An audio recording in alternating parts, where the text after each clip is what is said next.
One of the biggest game changers in my reading instruction has been teaching the concepts of closed and open syllables early on, as early as kindergarten.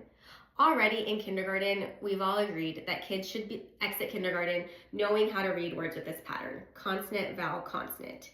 But this is called a closed syllable, and we can explicitly teach them what a closed syllable is. A closed syllable ends in a consonant, and the vowel says its short vowel sound in a closed syllable. So we would read this word, got. We got ice cream after dinner.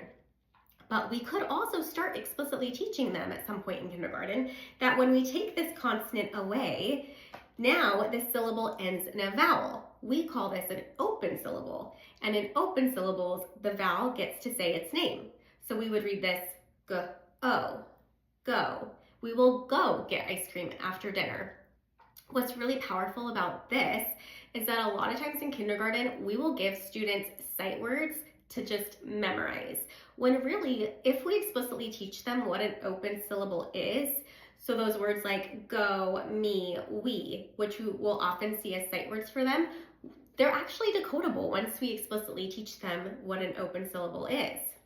And the other powerful thing about this concept of open closed syllables being explicitly taught as early on as kindergarten is that it gives students a chance to prep their brains for the later grades when we start introducing multisyllabic words.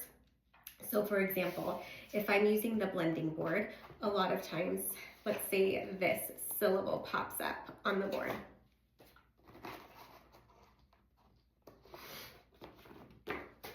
We would read this wed. Wed is a real syllable. It's the first syllable in the word wedding. A wedding is when two people get married. It starts getting kids' brains prepped for thinking of those bigger words and not being so scared by those bigger words because they're really just syllables put together. And another really cool thing about that is that when students have practice with that and thinking of longer words that have these syllables in them and seeing these as syllables and not just words, because sometimes they are words, because what is also a word too in and of itself. But this is really cool. So I was tutoring a kid and this came up on the blending board and he read it, rep. And he goes, oh, that's the first syllable in the word replica. And then proceeded to explain accurately what a replica was. This was a really neat moment because it activated his own background knowledge, which told me so much about him and his interests. And it also gave him confidence in his oral language. So he had the chance to explain it to me. And when kids do that, have opportunities expressing themselves orally, it helps them really master their own knowledge. It helps them take ownership over their learning, and it makes learning so fun.